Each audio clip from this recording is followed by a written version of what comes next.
Hey, casual crypto investor family. It is the casual crypto investor, and I'm back with another video. Super excited, man. The crypto market is still doing its thing. Yeah, quite a few projects are currently cooling off a little bit, but I mean, you have some great projects out there that are going crazy right now. One particularly that I've invested in is definitely HBAR. I need to make a video about HBAR, but yeah, that's one that I'm definitely interested in.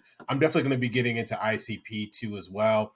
It's up 11% right now, which is just crazy. It's at $14.64. I remember this thing was like at like $8, $9. So it's almost doubled what the price, at least that I first saw it at. And it's great to see that. Another one out there that's doing pretty well, obviously Bitcoin up 3%. It's sitting there at over 45,000 still currently right now.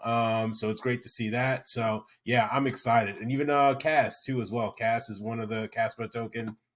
It's one that I've invested into as well. That's currently up right now, almost 3% on the day. So I'm super excited. So in this video, I have some information in regards to fees that some of the large asset management organizations like Fidelity and Galaxy are going to be charging for their Bitcoin ETF fees. So again, I asked the question,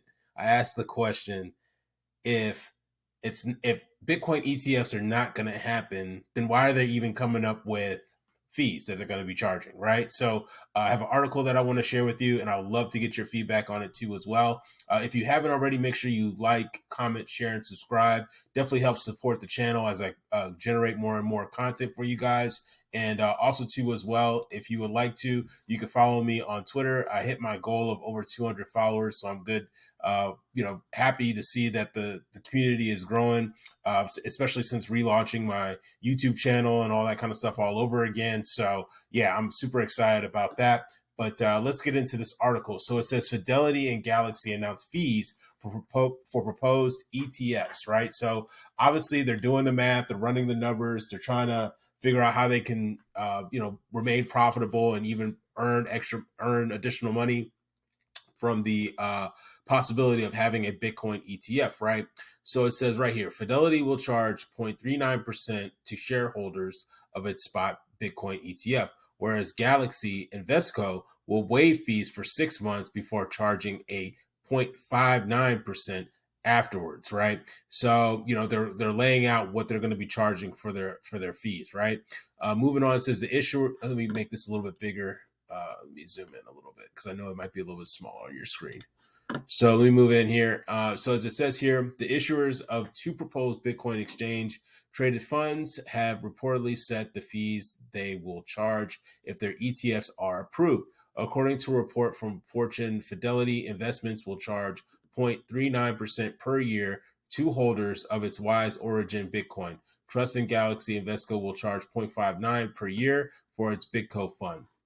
In Galaxy Investco's case, the fee will be waived for the first 6 months or the fund's operation, right? Moving on, says the report cited a December 29th court filing as the source of this information, right? So as you can see here, they filed for that in court too as well, right? Moving on, it says that the ETFs will use a cash model for creation and redemption, which means that the authorized participants will not purchase Bitcoin and deposit it into the funds. Instead, they will deposit the cash equivalent for the amount of Bitcoin they want to deposit, which will then be used by the fund to purchase Bitcoin. The U.S. Securities and Exchange Commission had pushed for this solution, claiming that it doesn't want to allow broker dealers to handle Bitcoin, the report stated, which makes sense. I can somewhat understand that, right? I get that.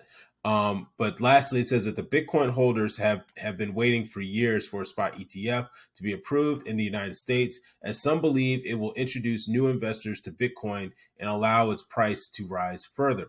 The SEC has rejected several Bitcoin ETFs in the past, but the tide appeared to be turning in August when Gary Gensler won a lawsuit against the agency. In that decision, a U.S. Court of Appeals ruled that the SEC had arbitrarily rejected Grayscale's application for a spot ETF and must reconsider its decision. Since that time, multiple new applications and revisions for Bitcoin's ETF have been filed, including one from Fidelity, WisdomTree, Invesco Galaxy, and Bitwise. The SEC has not made any official announcements on any Bitcoin spot ETF approval as of yet. But in my gut, as we've all seen, and if you are in this crypto space, you know good and well it's coming at some point. Now, when that will come, we've heard a lot of rumors. At least I've seen a lot of rumors on Twitter and various media outlets. Some people have said January 10th is the magical date when that'll happen. Some are saying before the end of this month. I don't know. I definitely see it as a first quarter thing. That's kind of my analysis of it, but I just know that it is coming. The train is coming. Okay. And I was watching CNBC one time, and I think I might have mentioned this in one of my other videos that I posted, right? But basically, one of the CNBC analysts stated that, and I can't remember the gentleman's name, but he stated that, and this just blew my mind, right? He said, if we have the Bitcoin ETF, you can see anywhere around $33 trillion coming into the market. $33 trillion. That would be crazy, right?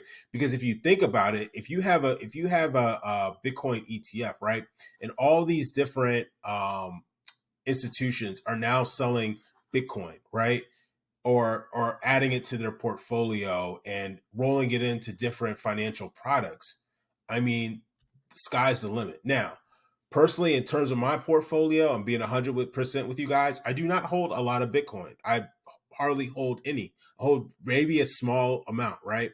But what I am excited about is those other altcoins, right? There's other altcoins out there that I feel are going to have huge potential and are going to ride the coattail of Bitcoin. So that's kind of my strategy. Let me know in the comments what you guys think. Do you hold a lot of Bitcoin? What's your strategy for this next bull run that we're going to be having in 2024? Leave a comment down below. And again, if you like this type of comment or content, make sure you like, comment, share, and subscribe. And I'll see you in the next video. Take care. Bye-bye.